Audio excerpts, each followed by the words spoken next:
tecnologias sociais são soluções inovadoras que conectam o saber popular ao conhecimento científico e que apresentam respostas para desafios de geração de trabalho e renda, conservação ambiental, fortalecimento de cadeias produtivas, apoio à agricultura familiar, preparação para o mundo do trabalho, educação financeira, inclusão digital, promoção da qualidade de vida, assistência social, incentivo ao voluntariado, equidade de gênero e diversidade. Fundação BB, o coração social do Banco do Brasil.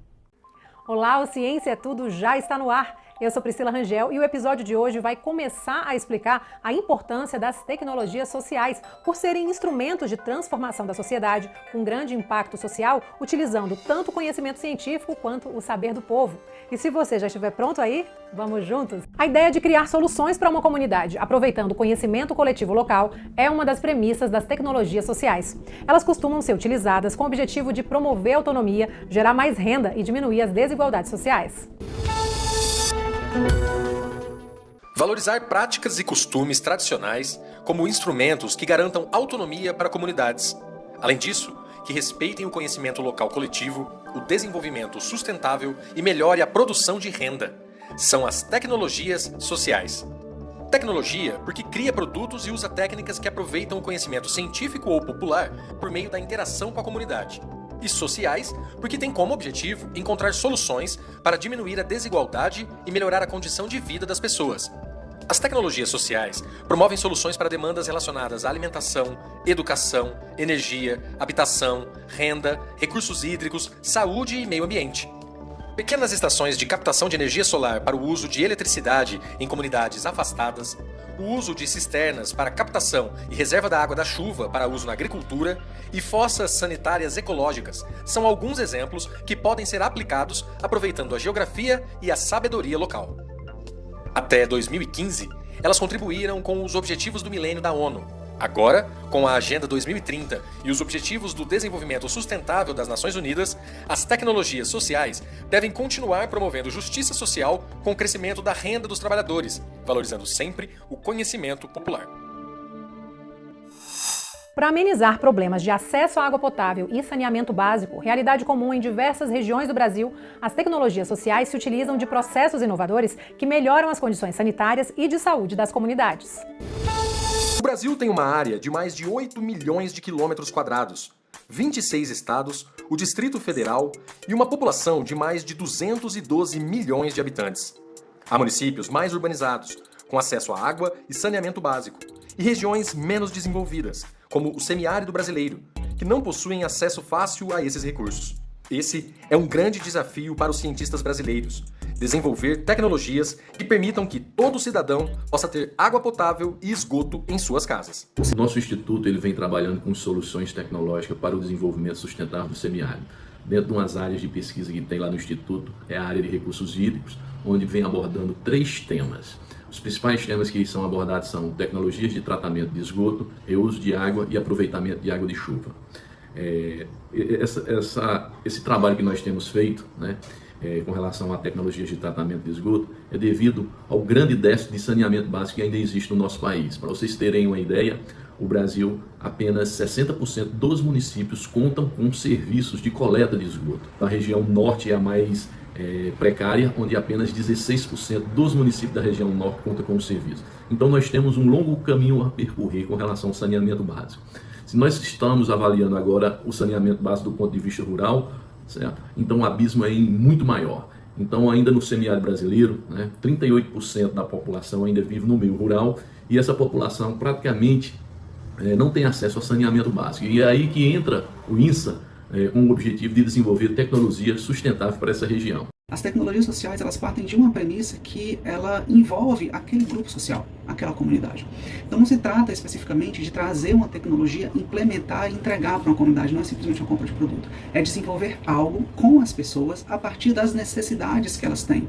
Isso faz com que as comunidades, sobretudo aquelas comunidades que têm menos acesso a recursos tecnológicos, elas possam participar do processo de elaboração, de instalação e de utilização dessa tecnologia. Então foi aí que nasceu o projeto SARA, que é saneamento ambiental e reuso de água, com o objetivo de levar saneamento básico para as comunidades rurais e também levar água de reuso para a produção agrícola. Então, o objetivo do SARA, ele cumpre duas necessidades básicas da região semiárida. A primeira é saneamento básico e a segunda, incrementar a disponibilidade hídrica dessa região. O futuro brasileiro em relação ao acesso à água e ao saneamento traz, como no nosso passado e presente, um imenso desafio. O Brasil é um país continental, gigantesco, onde você tem um modelo de ocupação que ele concentra, mas ao mesmo tempo dispersa.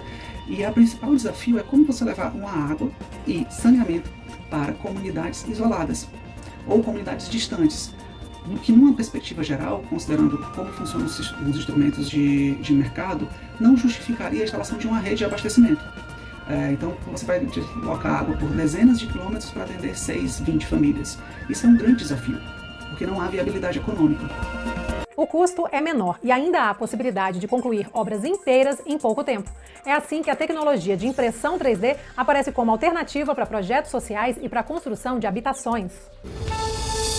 Ter uma moradia digna para você e sua família é algo crucial para uma sociedade mais justa e em harmonia. Como a desigualdade social é uma realidade, o Brasil necessita de habitações sociais, os conjuntos habitacionais como são conhecidos no país. A habitação social é justamente aquela destinada para famílias de baixa renda, né, que não conseguem ter acesso aí à moradia através do mercado imobiliário. No Brasil, esse déficit habitacional é de aproximadamente 7 a 8 milhões de moradias, tá? E quer dizer, então, que aproximadamente 15% da população aí não tem acesso a um lar. Pensando em uma tecnologia social que pudesse dar velocidade na construção e baixo custo para este tipo de habitação, é que a engenharia moderna começa a usar as impressoras 3D para a produção de materiais que podem revolucionar este mercado de obras e humanizar cada vez mais as moradias para populações mais pobres. A gente tem um objeto tridimensional, né? Ele tem um objeto espacial desenhado no computador e depois ele é produzido fisicamente, né, a partir da adição de material até que aquela forma desejada seja obtida. Né? Tem diferentes tipos de impressão. Virtualmente, né, você pode trabalhar com qualquer tipo de material. Né? A gente pode citar aí como exemplo metais, plásticos, concreto e até solo. A maior vantagem de usar uma tecnologia, né, mais industrializada como a impressão 3D na construção de habitação social é conseguir trazer um conceito de urbanização consciente, de senso de comunidade, senso de dono, para as pessoas que irão habitar esses condomínios criados nesses programas de habitação social. Que é uma coisa que a gente não vê hoje. Por quê? Da forma como a gente pensa na construção hoje, e a gente executa, operacionaliza essa obra, fica muito difícil, fica inviável financeiramente de trabalhar esses conceitos. Mas com a impressão 3D, eu consigo trazer um grau de personalização para cada edificação, para cada habitação que eu estiver construindo e adaptar essas habitações para alcançar as necessidades de cada uma das famílias que irão habitar aquela moradia. Mas mudar os hábitos da engenharia tradicional não é algo simples e nem deve ocorrer tão rapidamente. O primeiro grande desafio para impulsionar a impressão 3D é o desafio cultural, né? E aqui, com todo o perdão da generalização aqui, a indústria da construção civil brasileira aqui, ela é altamente conservadora, né? Isso reconhecidamente, né? Com uma matriz voltada principalmente para concreto e aço, né? Que são os principais materiais de construção. Tá? E aí um dos sinais mais claros disso é quando a gente ouve a glorificação do concreto como o produto mais consumido no mundo, só perdendo para a água. Então a gente escuta falar isso como se isso fosse uma grande vantagem, mas na verdade a gente sabe que é um dos materiais mais responsáveis aí para a emissão de CO2 na atmosfera. Existe toda um roadmap, vamos dizer assim, né, um caminho que a gente precisa percorrer para que essa tecnologia seja liberada para um uso em escala. Então, com a construção da primeira casa, a gente deu um passo muito grande, mas a gente ainda precisa trabalhar com essa questão da regulamentação. Juliana Martinelli era estudante de engenharia quando percebeu que a impressão 3D podia ser uma grande aliada para as habitações sociais. E aí, resolveu empreender e criar o próprio negócio. Quando o projeto da Inova House 3D surgiu, ele surgiu na ideia de usar a impressão 3D como ajuda humanitária. A gente avançou isso para a construção do primeiro protótipo de impressora que trabalhava com um material cimentício. Depois, a gente conseguiu recurso de fomento público, a inovação, a startup, para desenvolver a nossa primeira máquina, que foi a primeira máquina de impressão 3D de concreto da América Latina. E hoje, junto com os nossos parceiros, que foram responsáveis pela construção da primeira casa 3D do Brasil. Então a gente deu vários passos nesses 6 anos de trabalho e a gente está trabalhando hoje junto com esse projeto para alavancar essa tecnologia aqui no nosso país e conseguir trazer todas essas vantagens que a gente mencionou para a sociedade. com o Ciência é Tudo. E com o objetivo de promover o desenvolvimento sustentável na Amazônia, algumas tecnologias sociais buscam trazer saúde e qualidade de vida aos moradores da região. O Instituto Mamirauá, vinculado ao Ministério da Ciência, Tecnologia e Inovações, impulsiona essas iniciativas que, além de tudo, ajudam a preservar o ecossistema local. Desde os anos 2000, o Instituto Mamirauá, vinculado ao Ministério da Ciência, Tecnologia e Inovações, implementa tecnologias sociais para melhorar a qualidade de vida de populações ribeirinhas que vivem em unidades de conservação e reservas ambientais na Amazônia. De acordo com os pesquisadores, as tecnologias sociais permitem um uso mais adequado dos recursos naturais, minimizando o impacto humano no ecossistema local. São vários os exemplos de tecnologias que podem transformar o dia a dia de moradores da região, garantindo a eles acesso a serviços essenciais, como água e esgoto. Uma das tecnologias sociais mais importantes é a de abastecimento de água, e o Instituto Mamirauá trabalha com ela há cerca de 20 anos e ela vem sendo aprimorada. É utilizada a energia solar para bombeamento de água, então tem uma bomba que fica na superfície do rio e um gerador solar. O gerador solar bombeia a água até um reservatório coletivo. Desse reservatório, a água passa por um filtro grosseiro de areia e do filtro ela é distribuída por rede para toda a comunidade. O principal impacto dessa tecnologia em relação ao meio ambiente é a redução do uso de combustível fóssil, porque onde há abastecimento de água, ele é feito com motobomba a diesel ou com geradores de energia a gasolina. E os principais impactos sociais dessa tecnologia são a redução do esforço físico, principalmente de mulheres e crianças, que antes precisavam ir à beira do rio para buscar água ou para fazer seus afazeres domésticos e higiene pessoal. A melhora da higiene pessoal das famílias, a partir do momento que se tem água em casa para fazer isso. Também a possibilidade de outras atividades produtivas, como a produção de hortas, a partir do uso da água. A melhora das relações familiares também, a partir do abastecimento de água. E a redução do poliparasitismo, tanto em adultos quanto em crianças. A partir dessas tecnologias, a intenção é promover a inclusão social e a melhoria da qualidade de vida da população local. Mas, segundo os pesquisadores, o objetivo principal é criar modelos que possam gerar políticas públicas que garantam os serviços básicos, como o tratamento de esgoto na região. O Instituto Mamirauá adaptou uma tecnologia de tratamento de esgoto para residências flutuantes, que são bem comuns nessa região do Amazonas. A tecnologia é simples e é composta por 2 unidades de tratamento, um tanque séptico e um filtro anaeróbio, ambos de volumes reduzidos. Todo o sistema ele é anexado externamente à residência e o efluente, o esgoto gerado pela família é direcionado então para essas unidades de tratamento. Ele tem um potencial muito bom para ser implementado nas casas flutuantes da Amazônia e do Pantanal, por exemplo, porque eles são muitos, né? Existem muitos flutuantes nestas regiões. Ele é relativamente barato, de 2 a 3 mil reais, de custos de implementação e de aquisição de materiais. Valorizar técnicas, métodos e conhecimentos com potencial para resolver problemas nas comunidades. Esse é o foco do projeto Transforma, que divulga iniciativas capazes de promover significativa transformação social. Bom, e vamos falar então sobre o incentivo às tecnologias sociais. Eu converso agora com o Rogério Miziara, ele é assessor especial da Diretoria de Desenvolvimento da Fundação Banco do Brasil. Rogério, bem-vindo ao Ciência é Tudo, tudo bem? Olá, Karina, tudo bem? Muito obrigado, um prazer em estar aqui com vocês. O prazer é meu, Rogério. Vamos falar um pouco mais desta importante, ferramenta de transformação que é a tecnologia social, os vários projetos. A Fundação aí tem um trabalho muito importante de incentivar ações com esse viés. Eu queria que você falasse um pouco sobre isso, desse importante poder transformador, das tecnologias sociais. A Fundação Banco do Brasil hoje, Karina, nós trabalhamos focado em 2 áreas de atuação, que é educação e meio ambiente com geração de renda. Sempre a pessoa está envolvida no processo também do meio ambiente.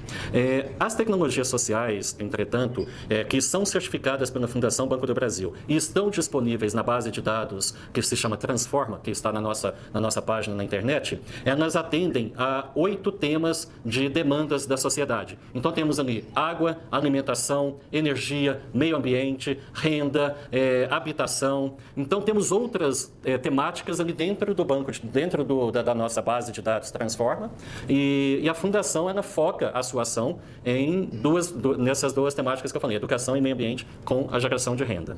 Rogério, quero falar também do Desafio Transforma, que é essa ação importantíssima, É uma iniciativa, um movimento para investimento em projetos em diversas áreas envolvendo a tecnologia social. Fala um pouquinho sobre a gente, como é que está sendo essa ação aí na Fundação.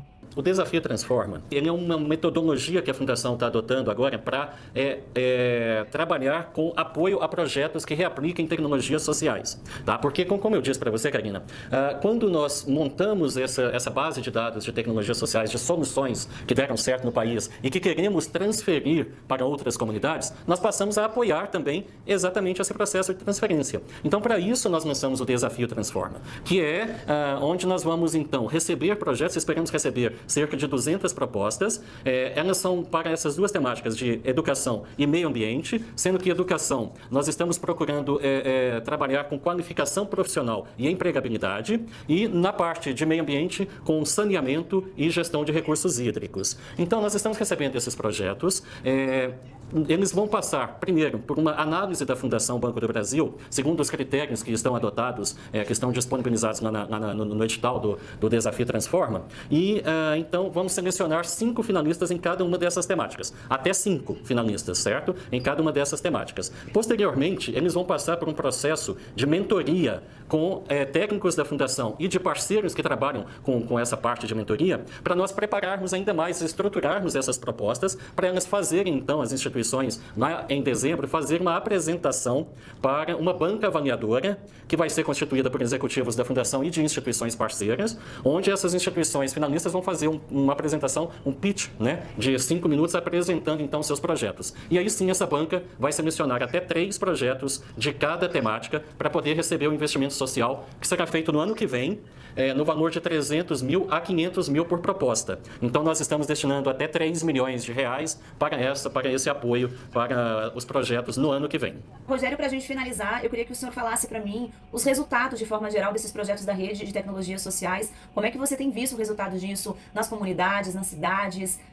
Me traz um pouquinho essa sua visão. A gente tem percebido que para a ciência e tecnologia, a questão da tecnologia social vem exatamente atender a extensão do processo tecnológico junto às comunidades. Então, nós temos casos que realmente vêm sendo muito efetivos, têm dado muito resultado. Nós temos, por exemplo, a cisterna de placas. Vou falar rapidamente sobre ela. A cisterna de placas, ela foi certificada pela Fundação na primeira edição do prêmio. E hoje nós já temos mais de 1.300.000 cisternas implementadas no semiárido brasileiro, possibilitando o acesso à água potável para as famílias que antes iam buscar essas águas longe de casa, em barreiros muitas vezes sujos. A rede de tecnologia social que a gente disponibiliza na plataforma da Fundação, ela tem 595 tecnologias, 595 soluções efetivas para problemas sociais brasileiros. Conversei com o Rogério Miseara, assessor especial da Diretoria de Desenvolvimento da Fundação Banco do Brasil. Rogério, obrigada por esse papo, obrigada por trazer esse conhecimento aqui pra gente.